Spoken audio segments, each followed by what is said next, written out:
John. We'll talk ESPN, Derek Jeter, and the NBA draft. It's the start of a new era, Andrew. With the first pick in the 2023 NBA draft, the San Antonio Spurs select Victor Wembanyama from Nanterre, France.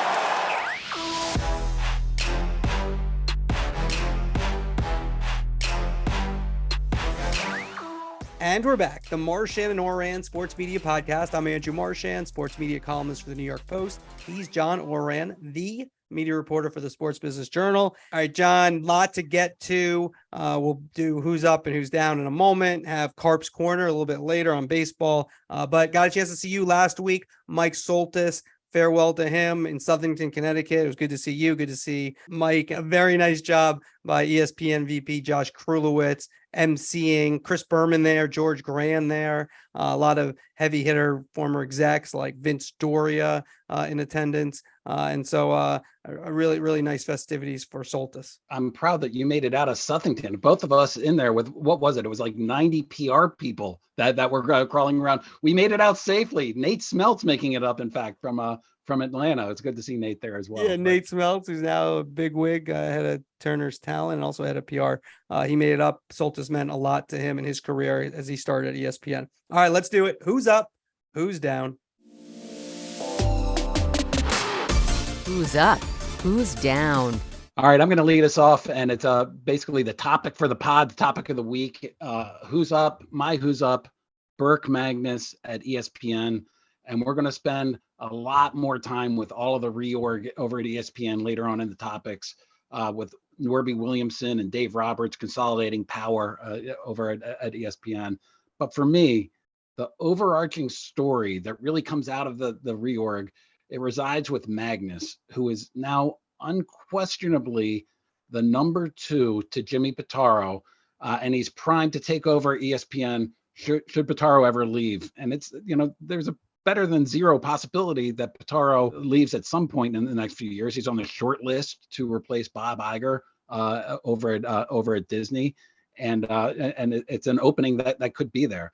So what was most notable to me is that the areas where Magnus does not have a lot of experience, i.e. the content, that's where he's going to rely on 2 of the most experienced executives that ESPN has, and Norby Williamson and Dave Roberts. So that was just, if I'm taking a look at a 50,000 foot view of what went on with the reorg, that to me is the number 1 with a bullet. My who's up is Jason McCourty, who is going to do some games for CBS to add to his Good Morning Football work, his daily work for NFL Network. We've talked about this for about a year and a half, maybe a little bit longer. The McCourtys are coming. They are going to be a big part of your NFL lives. They've been, because they played in the secondary, yes, they were well known, but you just didn't know them as well, especially Devin playing with the Patriots and Belichick keeping everyone under wraps. But now you have Devin McCourty doing Sunday Night Football, the pregame Football Night in America, which is the most highly rated pregame show of all the networks. And now Jason McCourty adding some CBS games. Tiki Barber, I also reported, is going to do a full slate of NFL games for CBS. He was just doing part-time previously. He also was doing afternoons at WFAN. So Tiki Barber, who's up last week, he gets joined now by Jason McCourty, another CBSer, now getting a who's up here from our podcast. I'm going to go who's down. This guy's been a who's down for me before. It's John Angelos, the owner of the Baltimore Orioles. And that's because Angelos came down on the losing side of a dispute that Masson, the Orioles majority-owned RSN, had with the Washington Nationals over how much the RSN should be paying the Nationals for the rights fees. The courts came out, the Orioles agreed, Masson agreed that they're going to pay the Nationals $100 million to cover 5 years of underpaying the team. And so while this is undoubtedly a victory for the Nationals, or getting a healthier rights fee, it's really not as big a win as some believe. $100 million over 5 years, from 2012 to 2016, $20 million a year. What is that? A Yankee middle reliever, right, Andrew? It's half a season for Tom Brady with Fox. But what this does do is it frees up the Nationals for a sale. The dispute that they've been having with Masson put the sale on hold. The Lerner family, which owns the team, had been looking to sell, and because of the dispute, nobody really wanted to invest too much until this got settled. Now it's settled. But what's most interesting to me is the local sports market in Washington, D.C., in the whole area. Ted Leonsis just bought the NBC Sports Washington, the regional sports network, from NBC. He has a bid on the table to try to buy the Nationals, and he needs that summer programming to fill out the RSN there, and he really wants to make a go of this. So how that all fits in is something that bears a lot of watching. All right, my who's down is the direct-to-consumer regional sports apps. Why do I say that now? Is because last week YouTube dropped SNY here in New York. And it just became clear to me that when these things happen, when you have the apps, and SNY does not have direct-to-consumer product. MSG is rolling theirs out for the Knicks and Rangers this summer. Yes, already has one. SNY does not. They'll probably have one next year, I would think. But when people who have YouTube, they're Met fans, the Mets are having a terrible year. And I do think some people will say, you know what, they're having a terrible year. I'm not going to change my cable to go follow the Mets. I can live without them because they're not doing well. Now, they have a huge payroll. They could change things around. But I do think when we see this, because of the easiness, when you do have the regional sports networks of being able to cancel when you're going month by month, I think that's a major problem for teams because, we've seen this. You can see it on websites. People read less when the teams aren't good. They watch less when the teams aren't as good. And I just think not only, without the bundle, are you not getting the person who's not watching, paying for these regional sports networks and ESPN, but when when you start paying direct to consumer, if your team is not doing well, you might say, you know what, come August, come September, and then into the off season, you're not going to pay that $20 or plus a month for your direct to consumer product. I think that's another issue that Major League Baseball, hockey, and the NBA are going to have to deal with on the RSN local rights level. Couldn't agree with that anymore. I mean, the whole idea is conservatively 80% of the subscribers were not watching these local sports every single day. So you're not only losing payments from those 80% that came out per month. If you were an Orioles fan anytime over the last 5 years, you're not subscribing to it. They're losing 120 games a season. Now you might, but it's a big problem. And even this year, the Athletic had layoffs. The Orioles are very good this year, as you may have mentioned 8,000 times on this podcast. But they let go a fine writer, Dan Connolly, who covers the Orioles because the readership didn't back up keeping, at least in the Athletic and the New York Times' eyes, keeping that coverage, which to me, if you're covering everything, you have to kind of stay with it. So you have expertise on those teams in the long term, but they see the internal numbers and the readership was lower for the Orioles because apparently you and like 3 of your friends were the only ones reading the stories from the Athletic. All right, let's get to the topics. Topics dominated this week by ESPN and by the layoffs that have been happening for the past several months and the reorg that's going on. The layoffs started about 3 months ago with Disney. Then they went to ESPN, and now there was another round with ESPN, and now it's starting to hit the talent, including ESPN Radio. You reported months ago. I forget when this was. It might have even been a year ago. It wasn't. It was months ago. But they said there were no sacred cows at ESPN. That everybody was up. Is that what you're seeing right now, Andrew?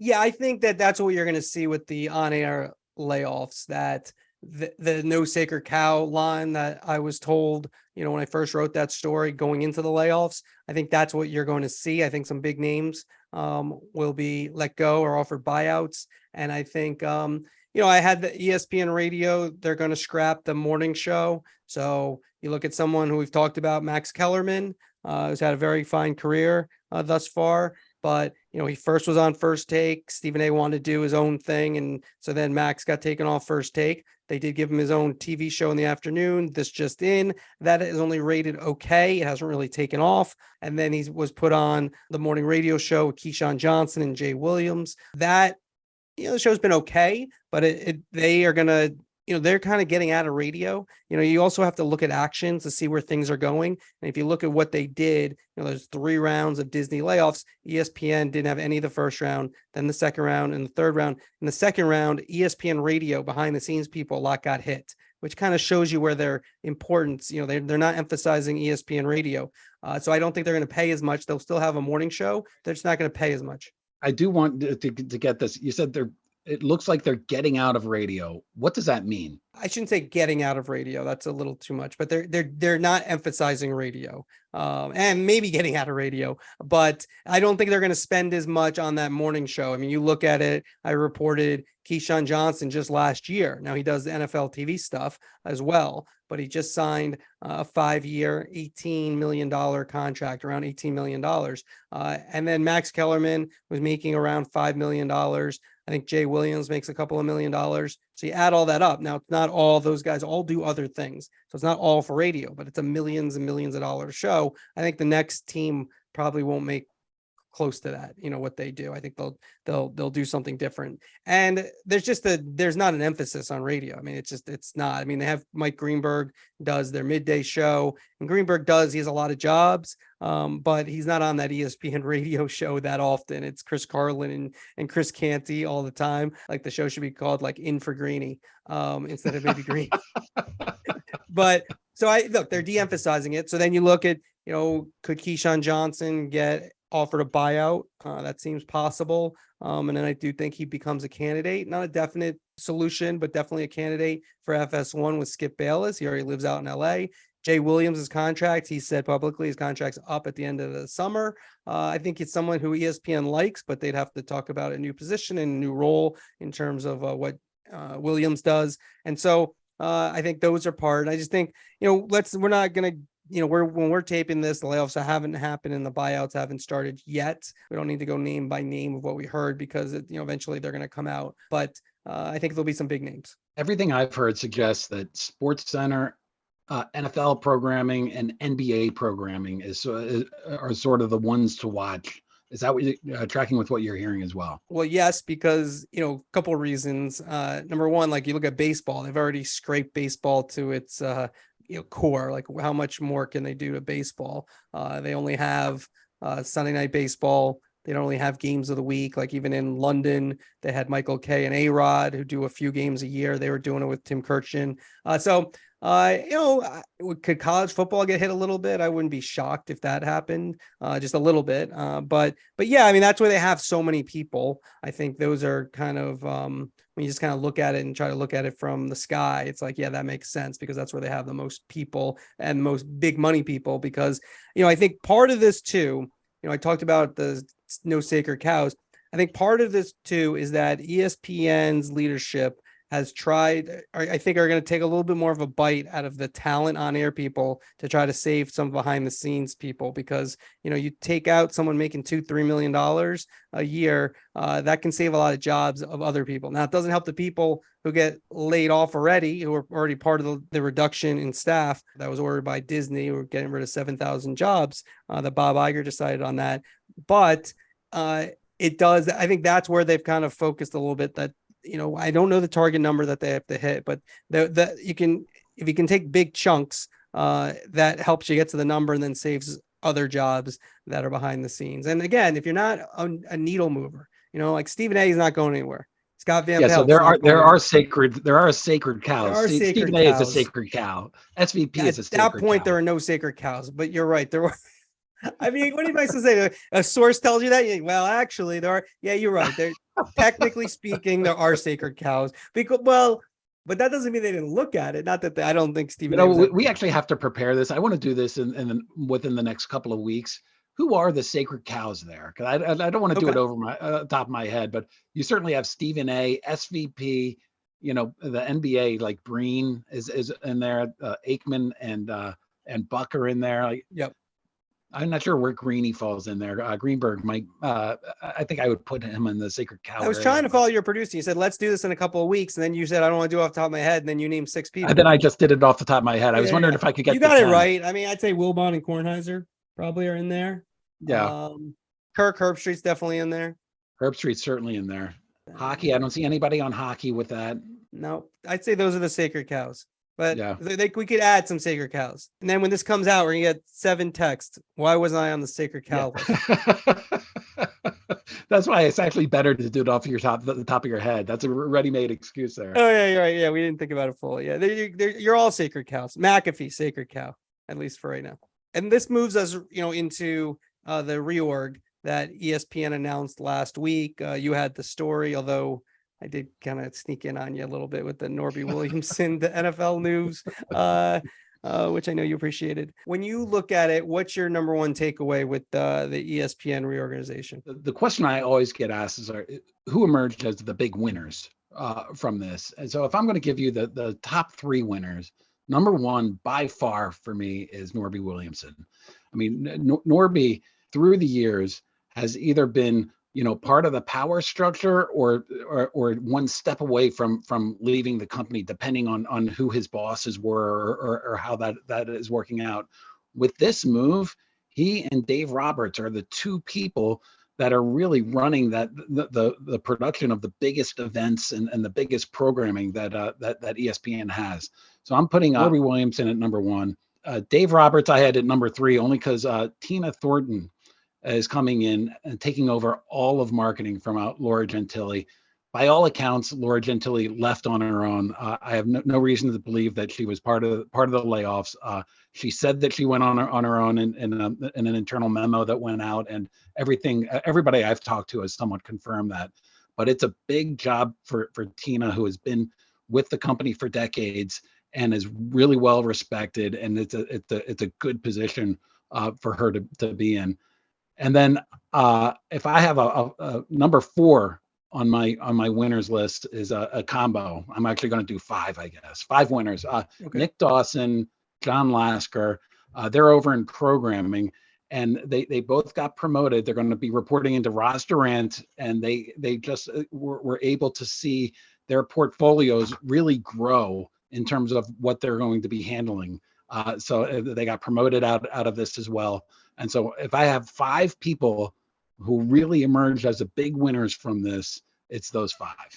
I would agree. I said this in my newsletter on Monday that Norby Williamson is like Jon Snow. If ESPN is Game of Thrones, because it was just a couple of months ago, there were rumors that Norby was going to leave, either retire or just leave ESPN. Now he comes back with control of the NFL and college football.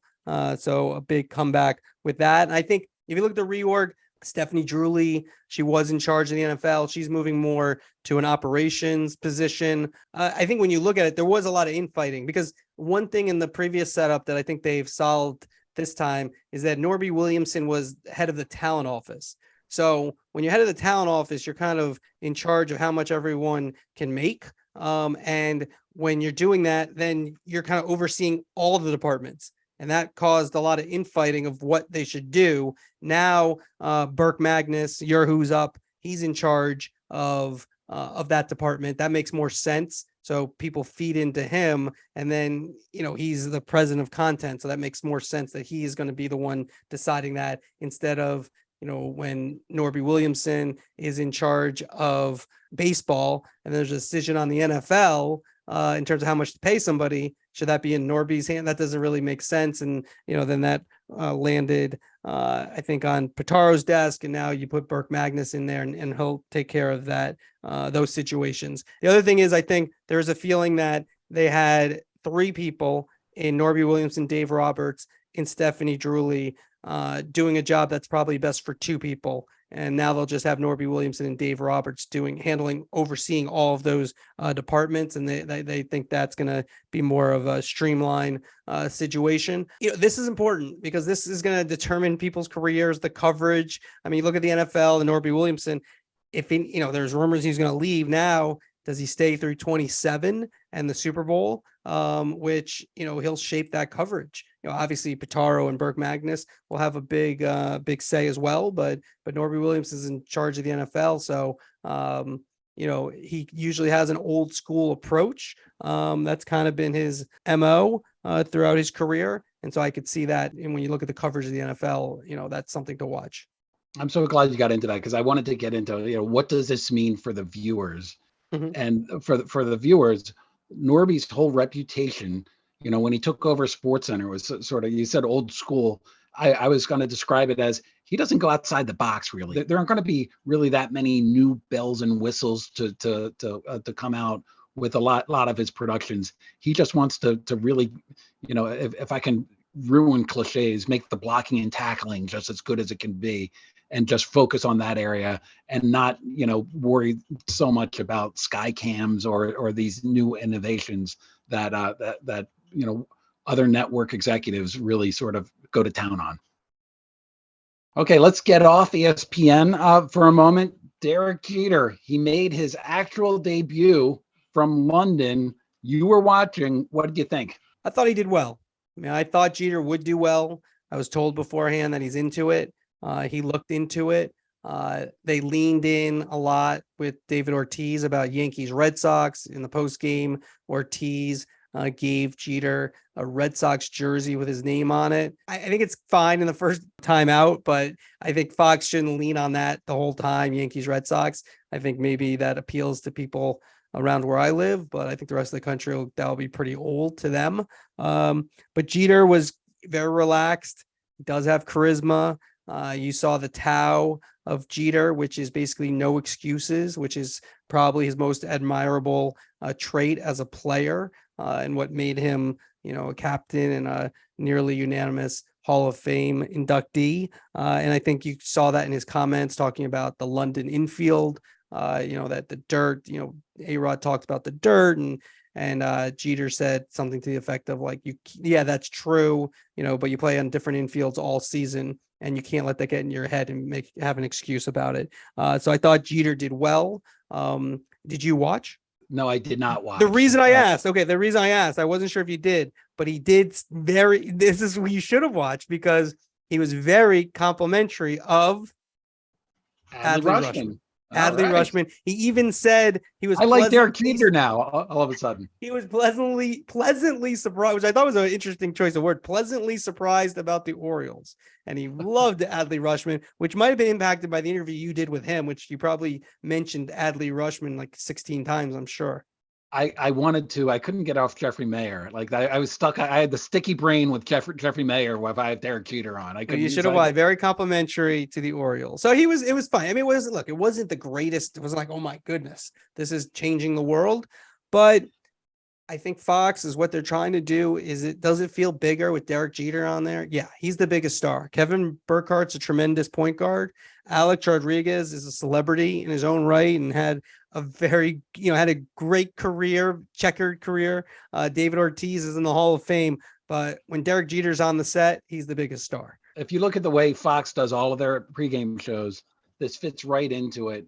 And it puts Jeter, if he's willing to show his personality and if he's willing to have a little bit of levity, when it comes, it puts him in a position to succeed. It's not heavy lifting, because it was only an hour show. They planned it out. They had one silly segment where they were on like a double-decker bus and David Ortiz was the tour guide. And it was kind of funny. I mean, Jeter and A-Rod had the same like a white shirt and white button down and jeans on, which I'm sure was like a thing.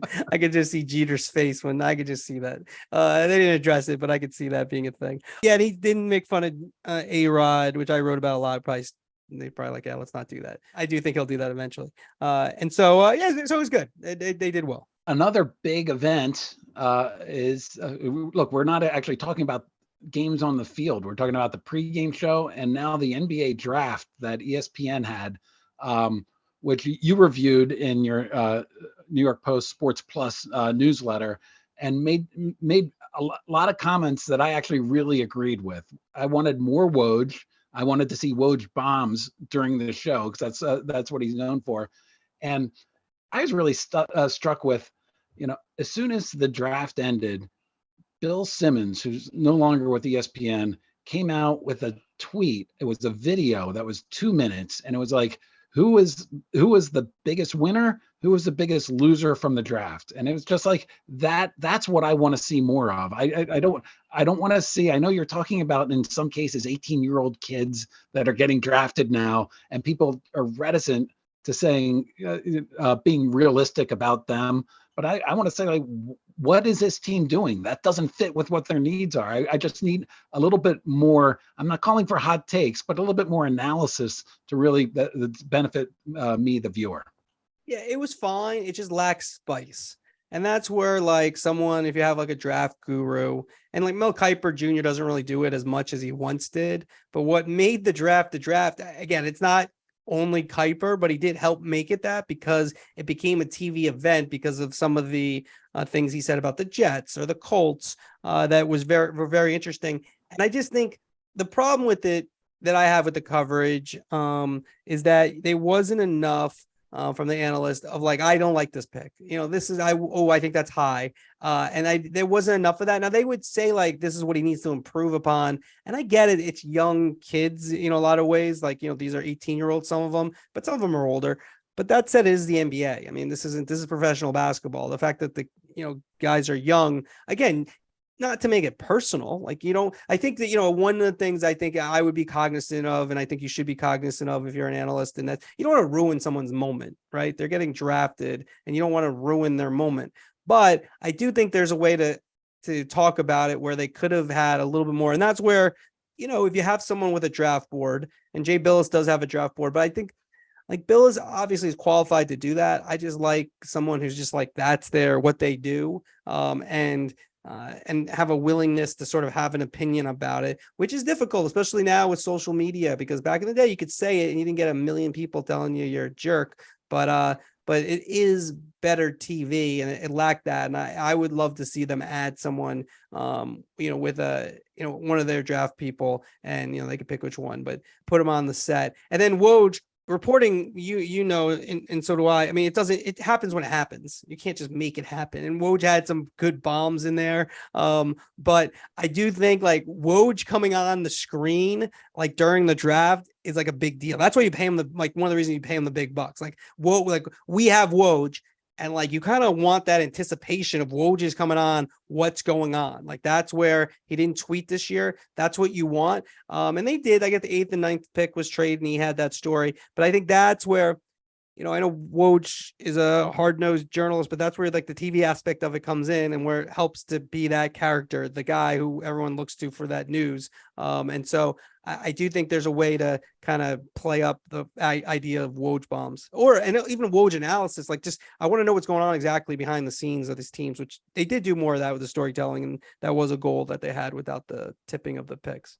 But when you see Woj come on screen, there's an expectation of, I'm about to learn something that I didn't know already, just in terms of information that's out there. And I just want to go back to Mel Kiper real quick. It wasn't just about what Mel Kiper said. It was the reaction that the Jets executives had to him. And that's all going to happen. It made for great TV there. 100%. Andrew, we have to speak about Shams Charania, of course, with The Athletic, with Stadium, also has a deal with FanDuel. He had a tweet that went out early in the draft. Sources: Scoot Henderson is gaining serious momentum at number 2 with the Charlotte Hornets in tonight's NBA draft. Hornets have been torn over the last week between Henderson and Brandon Miller. Team has final meetings today to settle on a decision. Shams, when he put out that tweet, he also works for FanDuel, which saw the odds change and a lot of betting go down on who was going to be the second pick taken in the NBA draft. Like I said, the Wall Street Journal wrote about this, the Washington Post wrote about this, talking about a New York Times employee effectively putting out a tweet that's moving money lines when you're also representing those money lines. I find it hard to believe that he did that on purpose. I truly believe that he went out with what he thought was real information, but the optics of that, Andrew, it's hard to get away from. Yeah, well, I think when you look at it now, The Athletic is owned by the New York Times. The New York Times does not let its baseball writers vote on the Hall of Fame or I think awards because they don't want to be part of the news. I don't know. This seems a little bit even more extreme. I agree with you. I don't think anything untoward happened. I did find it interesting that Woj said it was always Brandon Miller. It's been Brandon Miller. He really emphasized it. It definitely was a subtweet of commentary from Woj on Shams. But yeah, I think I think there's a lot of places that betting is going that I never wrote this, but I had this story in mind. Like, are we sure about betting? Like, in terms of sports, everyone's just jumped right in after saying forever that it was fine. I don't know. There's a lot of things that go along with it. And we're seeing with the NFL, which might get worse in terms of, the issues that they're having with players betting. I don't really understand why you can vote on this. I don't understand why you can vote on the color of jerseys or certain things. I just don't understand how you're allowed to get. I think there's caps on these things. I just don't understand. Like, why would a GM just tell all his family members and friends to bet on who he's going to pick since he knows the answer? Kids these days, Andrew, like Gen Z, they have a meme on social media about the storylines that are part of every single game. And if they can get a copy of the script, then they can actually bet on the game and make it happen. And it's a funny meme, and it's a joke, but ultimately it's not very good for the leagues to have this sort of joke that, things are scripted in order to make the most money from gambling that they can. 100%. All right, Andrew, it's time for another installment of Korner. Austin Karp, SBJ's ratings. What are you this week? Guru still, or? Oh, shaman, Sherpa, whatever you want to call me, whatever gets us up Everest, Listen, I've been wanting to have you on for a couple of weeks because everybody has been writing about these rule changes in baseball and how good it is for the game. The TV numbers have not really borne that out that much, have they, Austin? Not on the whole, not in particular, and especially when we looked at it during the first 2 months of the year. The networks, the big packages, Sunday Night Baseball and Fox, they were still down. But if you look at the numbers since the school year has let out over this last month, ESPN has kind of turned the tide a little bit. They are now up for Sunday Night Baseball, up around 2%.